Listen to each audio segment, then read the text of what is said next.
The other part of the question is, which are those parts of the world which will survive the coming nuclear war or the Armageddon? First of all, we know for certain that the Holy Land, where Israel is now located, and the Arab world around the Holy Land, oh yes, that will survive because Israel has to rule over the world. So there must be some part of the world which will survive the nuclear war. So the Arab world will survive. But we also know that the next event to take place after the nuclear war, the Malhama or the Armageddon, would be the conquest of Constantinople. You remember the hadith? The Prophet, this is a hadith in the Sunan of Abi Dawood, and the Prophet ﷺ is speaking to Mu'az ibn Jabal, his companion, and he's sitting very close to him.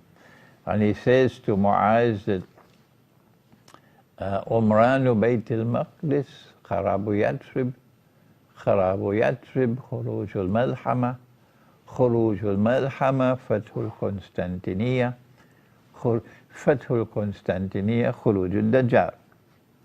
That when Jerusalem is built up and flourishing, center stage, then Medina will be in forlorn desolation. When Medina is in forlorn desolation, destroyed, then the Malhama will take place. When the Malhama takes place, or Armageddon, the next event would be the conquest of Constantinople, and then after that would be Dajjal or the Antichrist emerging in human form.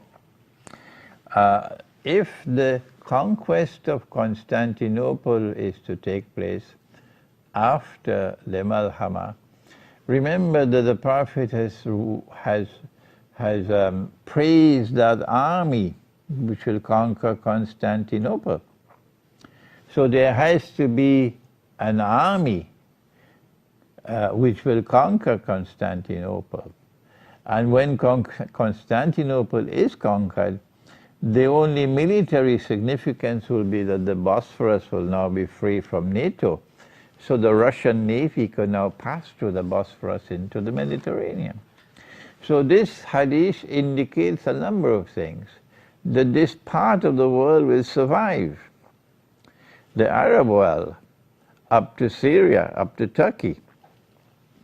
And it also indicates to us that Russia will survive the nuclear war. Maybe the European part of Russia will be destroyed, but the Asian part of Russia will survive.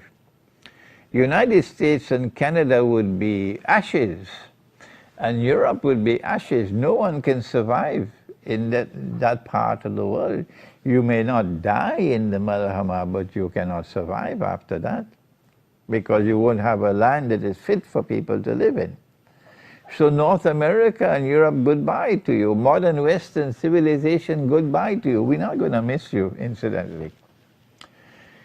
Modern Western civilization has been the bloodiest civilization in all of history, committing the most heinous oppression of mankind and destroying religious way of life. This is what modern Western civilization has done.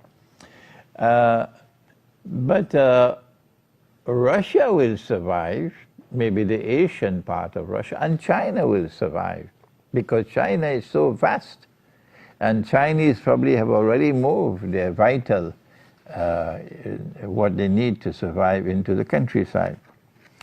So that's the part of the world which will survive. I don't know about Asia. I'm not sure about most of Africa. I can't say. So whether Pakistan will survive or not, I don't know.